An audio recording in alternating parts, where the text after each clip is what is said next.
President Han Ji-woo stood at the large window of her office looking at the night sky. The stars seemed different now that humans knew they weren't alone. Just 6 months ago, Earth had made its first official contact with alien life when they tested their new faster-than-light drive.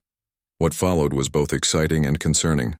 "Madam President, Admiral Kim has arrived," said her assistant through the intercom. "Send him in," she replied, turning from the window. Admiral Kim Do-yeon walked in with a serious face. At 62, he had spent most of his life protecting Earth. Now that job included threats from beyond the stars. "You've read the report?" he asked. Han nodded. "The mining station on Europa. 23 dead. They're calling it an equipment failure. That's the 4th accident in 3 months," Kim said. "Too many to be chance." The president moved to her desk and pressed a button. A holographic map of the solar system appeared with red dots marking each incident. "The Galactic Council welcomes us with open arms while someone picks us off one by one," she said. "What have you found?" Kim placed a small device on her desk. It projected images of debris from the Europa station. "Dr. Lee found something strange in the wreckage, material that isn't ours." "Alien?" "Yes, and it matches pieces found at the other sites too." Han's eyes narrowed. "So we're being attacked, but by whom? And why is the Council pretending nothing is happening?" "They see us as children," Kim said. "New to the galaxy. Maybe they don't think we're smart enough to notice." The door opened again and Dr. Lee Mina hurried in. Her lab coat was wrinkled and dark circles showed under her eyes. She carried a sealed container. "Sorry I'm late," she said, placing the container on the desk. "I wanted to be absolutely sure." Inside was a small piece of metal that seemed to shift colors as they looked at it. "This is from Europa?" the president asked. "Yes," Lee said. "It's part of a weapon system. Very advanced. It self-destructs after use, but this piece survived." "Can you tell who made it?" Lee looked at Admiral Kim, then back to the president. "It's Varaxian technology." Han felt a chill. The Varaxians were one of the most powerful members of the Galactic Council. When Earth joined the galactic community, the Varaxian representative, Counselor Rule, had been especially friendly, offering technology and trade deals. "Are you certain?" Han asked. "Yes," Lee said. "I compared it to the database they gave us. They didn't include weapons, of course, but the base materials match other Varaxian items." Han walked back to the window. "So, while they smile and welcome us to the galactic community, they're testing our defenses." "It appears so," Admiral Kim said. "What are your orders?" "We do nothing. Publicly." Both Kim and Lee looked surprised. "Madam President?" Kim asked. "If they know we've discovered them, they might launch a full attack before we're ready," Han explained. "We need time." She turned to face them fully.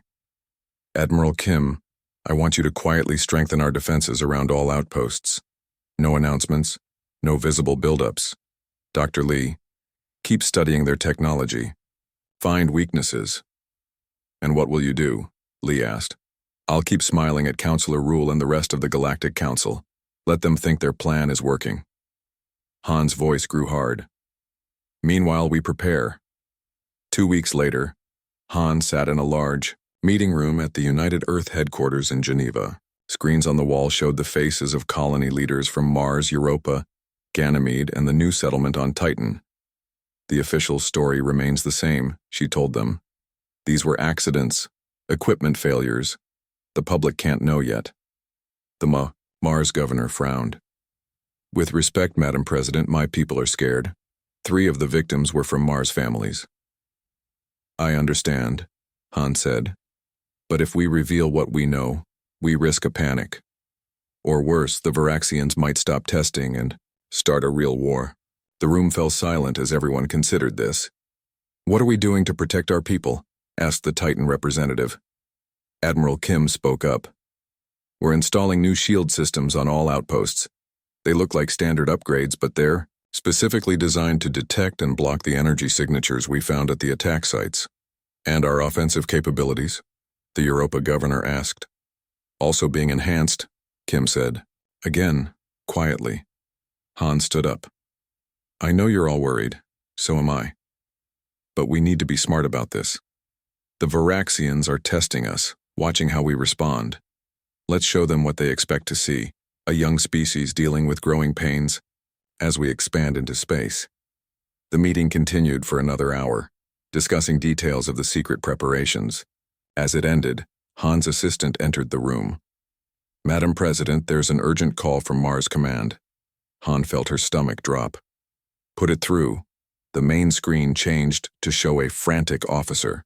Behind him, people were running, and alarm. Lights flashed. Madam President, we're under attack. 3 unknown ships appeared and opened fire on New Armstrong City. The room erupted in shocked voices. Casualties? Han asked, her voice steady despite her racing heart. Unknown. But the habitat. Dome has been breached in Section 7. Emergency protocols are active. Admiral Kim was already on his communicator.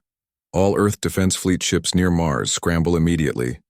Han raised her voice over the chaos.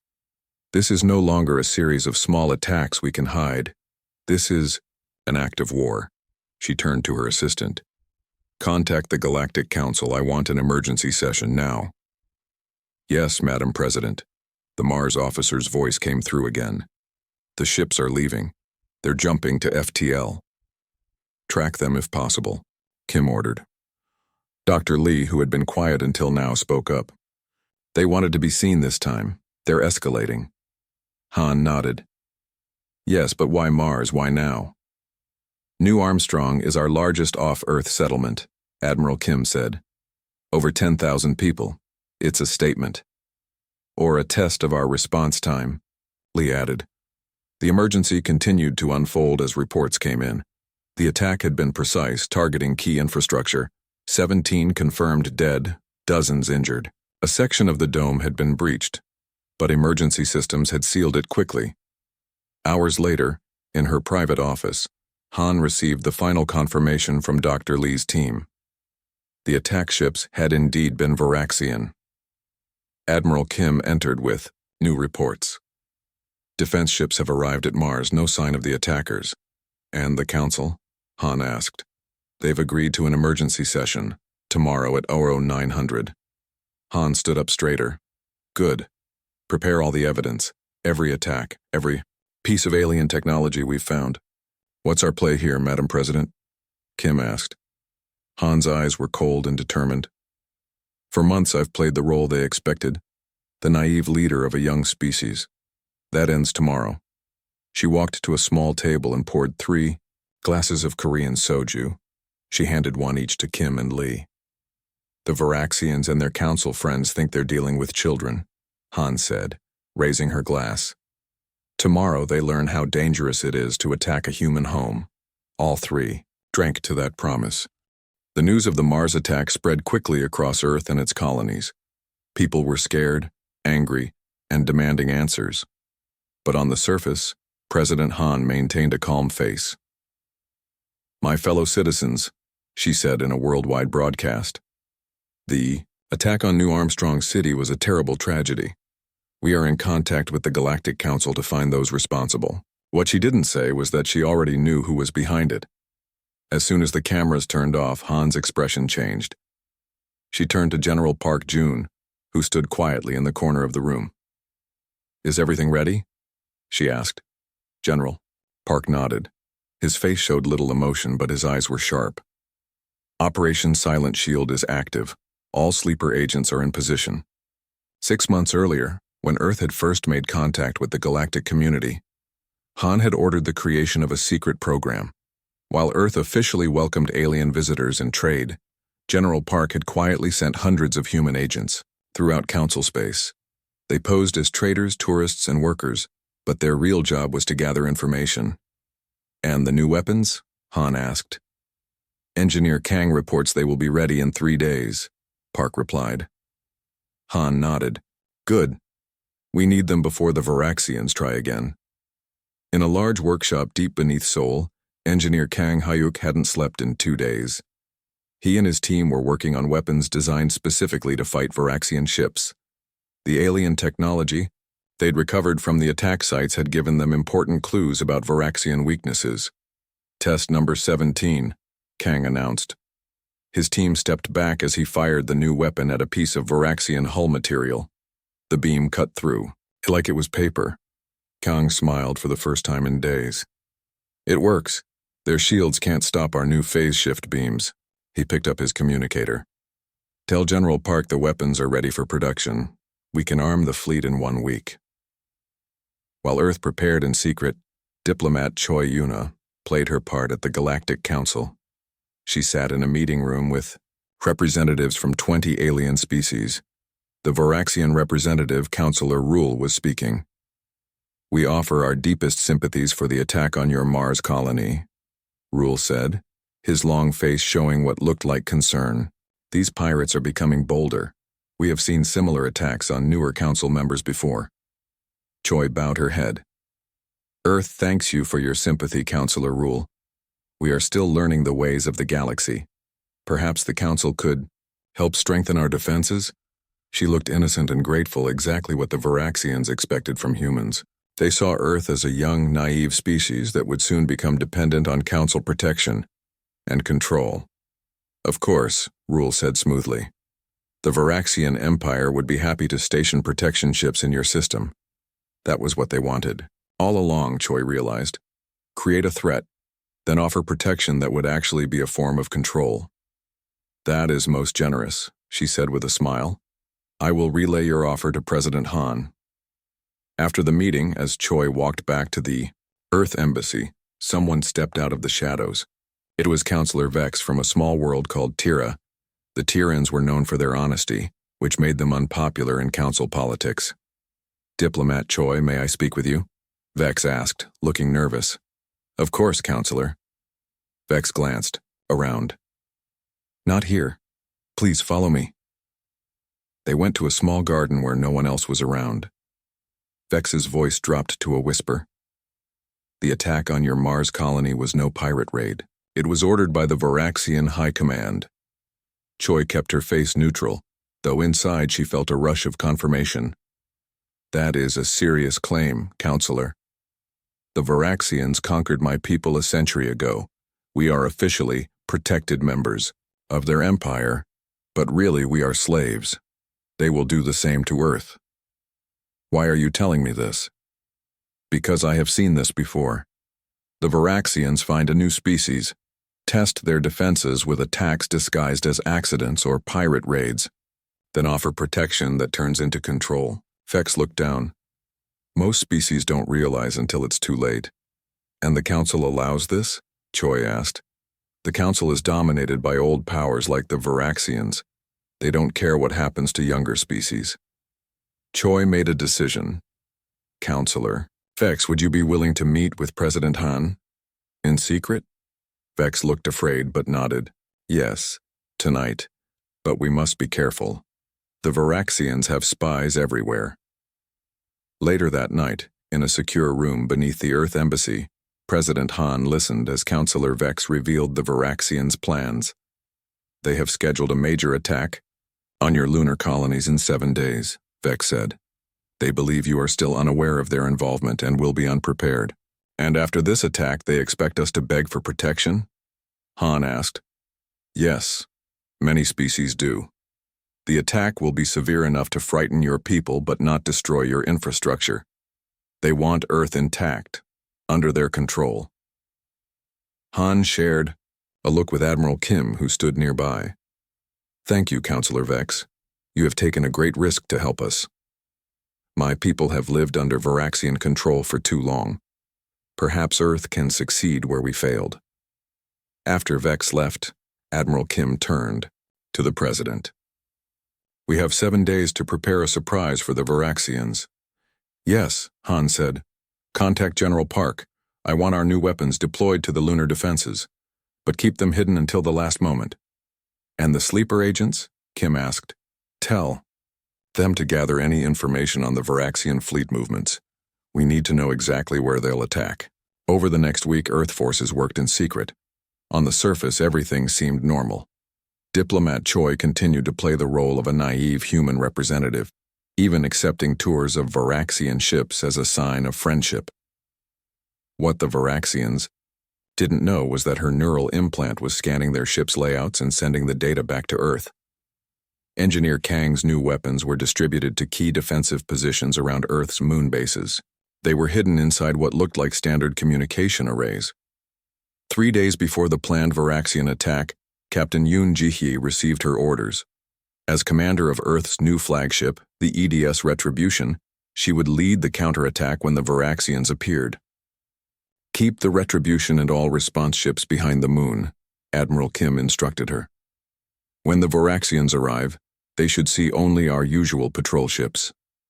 "Understood, Admiral," Captain Yoon said. "My crew is ready. The Varaxians won't know what hit them." On the evening before the expected attack, President Han met with her War Council one last time. "Tomorrow we show the galaxy that attacking Earth was their biggest mistake," she said. "Are we ready?" General Park nodded. "All defenses are in place.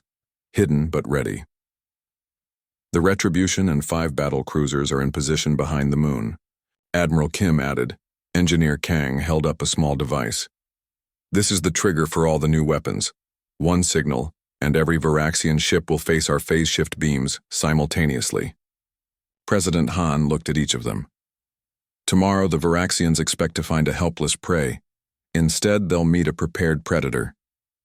She raised her glass. "For Earth. For Earth," they all echoed. As night fell across Earth, billions of people went to sleep unaware that tomorrow would change humanity's place in the galaxy forever. Dawn broke over the lunar colonies. For the people living and working there, it seemed like any other day. They went about their normal activities, unaware of what was coming. In the command center beneath Lunar City, Captain Yoon Ji-hee stood before a large tactical display. Red dots appeared at the edge of the screen. "They're here," she said. 5 Varaxian warships, approaching from the dark side of the moon. Tactician Baek Woo-jin nodded. He was young for his position, only 34, but his mind worked like a living computer. "Right on schedule. Their formation matches our predictions exactly." "Alert status remains yellow," Captain Yoon ordered. "Show no sign that we know they're coming." On the lunar surface, the few visible defense systems remained powered down. The Varaxian ships moved closer, no doubt pleased by what they saw. An easy target. In his flagship, Commander Nex of the Varaxian fleet smiled, showing sharp teeth. "The humans are as blind as we thought. No alerts, no defensive measures." His second-in-command looked at the sensor readings. "Their patrol ships are still on routine paths. They haven't spotted us yet." "Good," Nex said. "Begin the attack as planned. Target their main dome first, then power systems. Remember, we want to damage, not destroy. The High Command wants them desperate for our protection." The Varaxian ships moved into attack position, their weapons powered up, glowing with energy.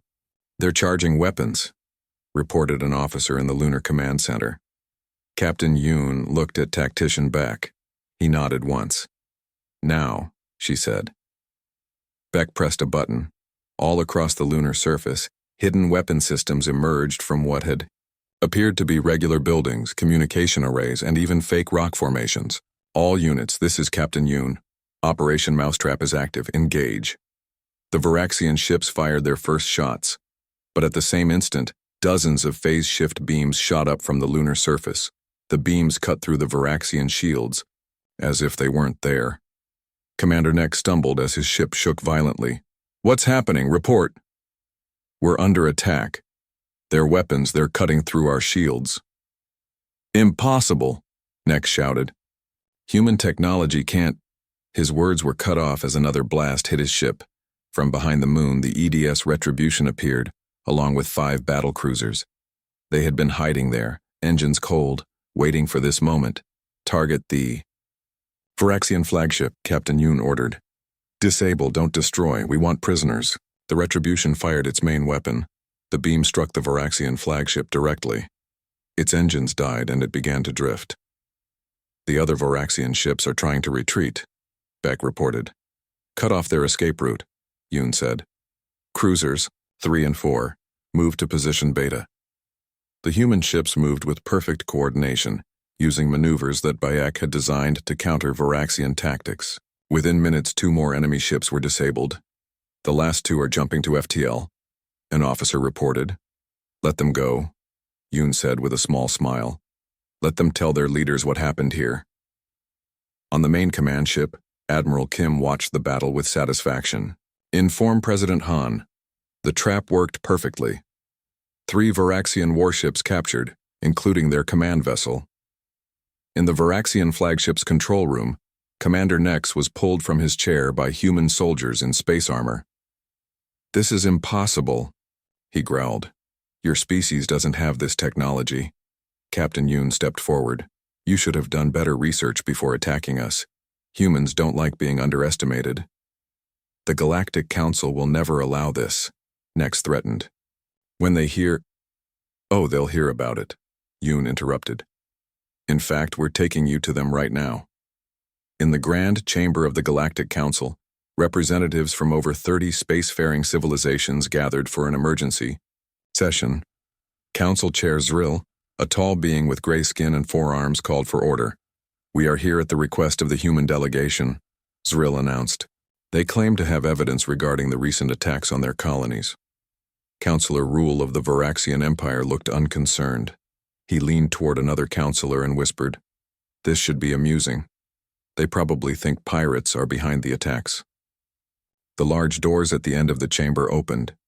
Diplomat Choi entered first, her face serious. Behind her came President Han, Admiral Kim, and Dr. Lee. They walked to the center of the room with confident steps. "President Han of Earth, Chair," Zril said, "you have called this emergency meeting. What evidence do you wish to present?" Han looked around the room, meeting the eyes of various council members. "I thank the council for this opportunity. The attacks on human colonies have been troubling. Most recently, our Mars settlement suffered significant damage." "Yes, most unfortunate," Zril said. "Pirates have become increasingly bold." "Not pirates," Han said firmly. "The attacks were carried out by warships belonging to a member of this very council." Murmurs spread through the chamber. Councilor Rule stood up. "That is a serious accusation, human. Do you have any proof of this claim?" President Han smiled slightly. "Yes, Counselor. We have proof." She nodded to Admiral Kim, who pressed a button on his wrist device. The large doors opened again. Human soldiers marched in, surrounding captured Varaxian officers. Commander Nex was at the front, his hands bound. The council chamber erupted in shocked voices. Chair Zril banged his gavel for order. "What is the meaning of this?" he demanded. "These are officers of the Varaxian fleet," Han said. "They were captured this morning while attacking our lunar colonies. Their ships are now in human custody." Rule jumped to his feet. "This is outrageous. You cannot bring prisoners into the council chamber." "Why not?" Han asked.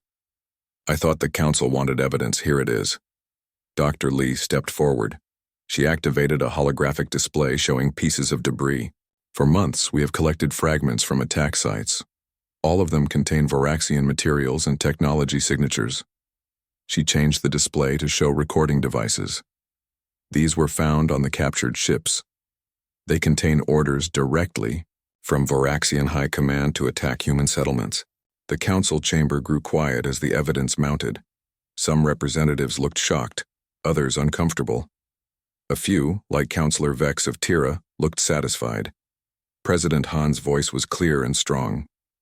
"For months, the Varaxian Empire has been testing our defenses, killing our people, while pretending to be our friends in this council." She turned to face Councilor Rule directly. "You thought we were too primitive to recognize your technology, too weak to defend ourselves, too naive to prepare." Han stepped closer to him. "You were wrong." Rule's face showed rage. "The Varaxian Empire does not answer to humans. Whatever we did was our right as a superior civilization." His words caused gasps around the chamber. Even his allies looked away, embarrassed by his admission. Chair Zril struggled to regain control. "This is most disturbing. The council will need to investigate these claims fully." "There's more," Han said. She nodded to Admiral Kim again. Kim activated another holographic display showing communication logs. These are records of conversations between Varaxian High Command and certain members of this council, discussing the planned subjugation of Earth. Several council members shifted nervously in their seats. Chair Zril's 4 hands gripped his podium tightly. "We came here not just to expose the Varaxians," President Han announced, "but to show the entire council that humanity will not be an easy target for any species that thinks itself superior." She looked around the chamber, her eyes hard with determination. "The attack on our lunar colonies this morning was meant to be the beginning of our enslavement. Instead, it became the Varaxian Empire's first defeat." The chamber fell silent as the full meaning of her words sank in. Earth had not just defended itself, it had won a decisive victory against one of the Council's most powerful members. Chair Zril cleared his throat. "President Han, what does Earth want from the Council?" "Now?" Han's answer was simple. "Justice." The Galactic Council chamber was silent. President Han's demand for justice hung in the air. Chair Zril looked uncomfortable, his 4 hands fidgeting with his ceremonial robes. "This is a complex situation," Zril finally said. "The Council will need time to discuss." "There is nothing to discuss," a new voice boomed. A large Varaxian entered the chamber. He wore an ornate uniform covered with medals and symbols of rank. "High Commander Tool," several council members whispered. Tool marched to the center of the room, ignoring the human delegation. "This human display is meaningless. A few ships lost in a minor skirmish proves nothing." President Han didn't back down. 3 warships captured, including communications that prove the Varaxian Empire has been attacking Earth colonies for months. "That is not nothing." Tool turned to face her, standing nearly 2 heads taller. "You are children playing at war. You got lucky once. It won't happen again." Han's voice remained calm. "It wasn't luck, High Commander. It was preparation." She placed a small device on the floor. It projected a large hologram showing a star map of the galaxy. Small blue dots appeared throughout Varaxian space. "What is this?" Tool demanded. "The current positions of Earth ships," Han said. "While you were testing our defenses, we were learning about yours." Admiral Kim stepped forward. "For 6 months, we've had agents throughout Council space. They identified key Varaxian military bases, supply depots, and communication centers." The hologram zoomed in on several locations, showing human ships in position near important Varaxian facilities. "Impossible!" Tool shouted. "Your ships couldn't penetrate our defense networks without detection." Dr. Lee smiled slightly. "Your sensor technology relies on detecting certain energy signatures. We simply turned them off." Tool's face showed shock for the first time. "No species has stealth technology that advanced." "We didn't, until recently," Han said. "Humans are very good at adapting, especially when threatened." The council members watched in stunned silence. Many had believed humans were a primitive species, barely able to achieve faster-than-light travel. Now they were demonstrating military capabilities that rivaled or exceeded the oldest council races. Han turned to address the entire council. "At this moment, Earth ships are in position to strike at 37 critical Varaxian installations. One word from me, and the Varaxian Empire loses its ability to wage war for the next decade." High Commander Tull's hand moved toward his weapon. Admiral Kim noticed and stepped between him and President Han. "I wouldn't," Kim said quietly. "There are 20 human agents in this room right now, all with weapons aimed at you." Several ordinary-looking staff members around the chamber subtly changed positions, revealing themselves as human security forces. Chair Zril found his voice. "President Han, are you threatening the Council with war?" "No," Han said firmly. "I'm offering you a choice." She walked to the center of the chamber so everyone could see her. "For too long, the Galactic Council has allowed powerful members like the Varaxians to prey on younger species. You turn a blind eye to their conquests, calling them protectorates, or client states when they're really slaves." Several council members looked away, unable to meet her gaze. "It ends today," Han declared. "You attacked our home. You killed our people. And you expected us to beg for protection afterward. Her voice rose as months of controlled anger finally showed. Humanity will not be conquered. We will not be subjugated. And we will not stand by while other species suffer the same fate. Counselor May, from a species called the Lyrans, stood up. What exactly are you proposing, President Han? A new galactic charter, Han said. One that guarantees the independence of all spacefaring civilizations. One that forbids unprovoked attacks like those we suffered. One with real consequences for those who break its rules. Tool laughed. And who would enforce these rules? You? If necessary, Han replied. But I'd prefer a true alliance of equals. She turned to address the entire chamber. Right now, Earth ships could cripple the Varaxian war machine. We have the ability and the right to do so after their attacks on us. The hologram changed to show dozens of Varaxian bases with human ships nearby. But that would only continue the cycle of violence. Han continued. Instead, we're offering a different path. A murmur ran through the council members. Many of you feared what would happen when humans joined the galactic community, Han said. You were right to be concerned, but for the wrong reasons. You feared we would be too aggressive, too expansionist. Instead, you should have worried that we wouldn't tolerate the injustice of your current system. Counselor May stood again. The Lyran Confederation supports Earth's call for a new charter. Too long. Have we watched as the old powers dominated this council? One by one, other representatives stood in support. First Counselor Vex of the Tyrans, then half a dozen others. High Commander Toll's face showed rage. The Varaxian Empire will never submit to human demands. You already have, Han said quietly. She nodded to Dr. Lee, who activated another holographic display. It showed live feeds from across Varaxian space. Earthships had moved into position around key military installations, but they weren't attacking. They were simply waiting.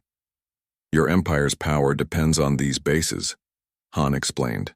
We could destroy them all right now. Instead, we're giving you a choice. Tool looked from the displays to Han, his confidence wavering for the first time. Chair Zrill cleared his throat. What choice is that, President Han? Join us in creating a more just galaxy, or face the consequences of your actions against Earth. Han turned to the entire council.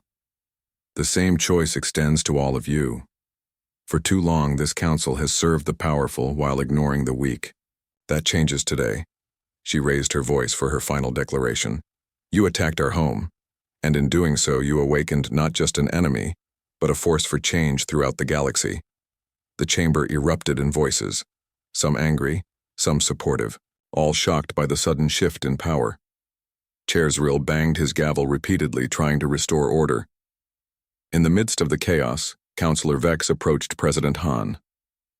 You could have simply destroyed your enemies. Why offer them peace instead? Han looked at the alien with steady eyes. Because the true measure of humanity isn't our ability to wage war, but our capacity for justice. We didn't come to the stars to conquer, but we won't allow ourselves to be conquered either. 3 days later, representatives from 42 spacefaring civilizations gathered to sign the new Galactic Charter. The Varaxian Empire, humbled by Earth's demonstration of power, reluctantly joined as well. As President Han signed her name, to the historic document, Admiral Kim stood at her side. They're calling it the human revolution throughout the galaxy, he said quietly. Every subjugated species is looking to Earth with hope. Han nodded. And that brings great responsibility. Our real challenge is just beginning. What do you mean? Kim asked. It's easy to overthrow an unjust system, Han replied. Much harder to build a better one in its place. That's our task now. She looked out at the gathering of diverse alien species, many meeting as equals for the first time. They all underestimated humanity, Han said. They thought our worth was in our technology or our military strength. But our real power has always been in our ideals, our belief that all thinking beings deserve freedom and justice. As the new council members celebrated, one thing became clear throughout the galaxy. Humanity had arrived on the galactic stage and nothing would ever be the same again.